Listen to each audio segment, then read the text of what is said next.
kita ini ada namanya spare part hawa nafsu. Inilah yang buat kita mulia daripada malaikat. Malaikat gak punya hawa nafsu, wajar, taat, bertasbih, senantiasa gak pernah ingkar sekejap mata pun, karena tak punya hawa nafsu. Di sini kehebatan kita. Dengan hawa nafsu ini kita mulia, dengan hawa nafsu ini kita dihinakan oleh Allah. Kapan kita mulia? Ketika hawa nafsu ini kita sandarkan kepada agama. Baru kita, inilah perjuangan yang berat. Mujahidu manjahada nafsah, kata Nabi. Mujahid yang sejati itu, pejuang yang sejati itu adalah yang berperang melawan hawa nafsunya. Enak bicaranya nih Pak, tapi perjuangannya berat. Nafsu ini gak ada ujungnya.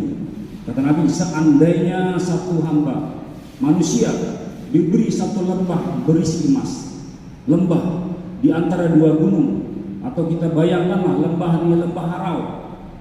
Ada yang tahu lembah Harau ya? Sumber pasti tahu insya Allah. Isi lembah Harau ini isinya emas. Seandainya hamba manusia dikasih satu lembah berisi emas, tidak akan pernah cukup. Dia pasti cari lembah yang kedua. Inilah nafsu tadi. Kita punya spare part ini dalam diri kita sendiri. Dikasih dua lembah berisi emas, nggak akan pernah cukup. Dia pasti cari lembah yang ketiga. Sampai kapan baru cukup? Ketika Ijrail pisahkan ruh dia pada jasad. Ketika mayat kita dimasuk ke tanah, ditimpa mulut kita dengan tanah, baru kita sadar. Maka sebelum ke sana kita mau buat persiapan. Musuh kita nggak tanggung-tanggung. Kalau dua ini berkoalisi, iblis, setan sama nafsu selesai. Nggak ada yang selamat. Ulama pun tersesat, apalagi yang bukan ulama. Satu golongan yang Allah jamin, yang nggak bisa disesatkan. Yang tidak bisa disesatkan sama setan sama nafsu cuma satu kelompok. Siapa nih?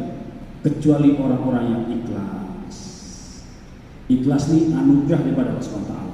Bisa Allah berikan kepada siapa saja. Kita berharap Allah berikan sifat ikhlas sama kita. Amin.